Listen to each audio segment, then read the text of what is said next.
Applications of significant figures. Significant figures have a wide range of applications in practice. For example, if the perimeter, P, of an equilateral triangle is 8.00 centimeters and we want to calculate the side length, L, we write the following shown on screen. However, it is clear that we cannot express the result in this way, as we cannot be that precise in measurements. This means we have to express the result at only 2 decimal places, as this is the tiniest division of units. Therefore, E must write the result at 3 significant figures, 1 before the decimal point and 2 after it. Hence, we must write the result as L equals 2.67 centimeters.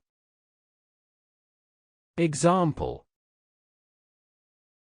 The sides of a quadrilateral are 3.2 decimeter, 5 decimeter, 4.32 decimeter and 7.29 decimeter. Calculate the perimeter of this quadrilateral, and express the result in the correct number of significant figures.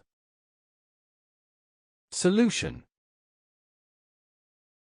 The perimeter of a quadrilateral is the sum of all sides. Hence, we have the following on screen.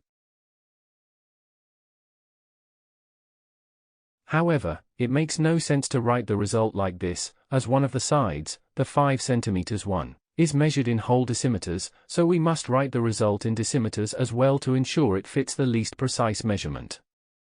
Therefore, we must round the result to the nearest whole number, i.e. P approximately equals to 20 decimeters. It is written in one significant figure, as the number taken as a reference to determine the precision of result, the number 5, has only one significant figure. Apparently, the rounded result seems less accurate than the original. However, in science we prefer to be sure in the correctness of our findings. Therefore, it is better to round the result and give an approximate value to the correct result than to make groundless assumptions. That is all for lesson 2.1.9, and the end of tutorial 2.1. To continue this chapter, please watch 2.2 upper and lower bounds. Intervals and segments. Thank you for watching. Make sure to like and subscribe to keep up to date with new videos.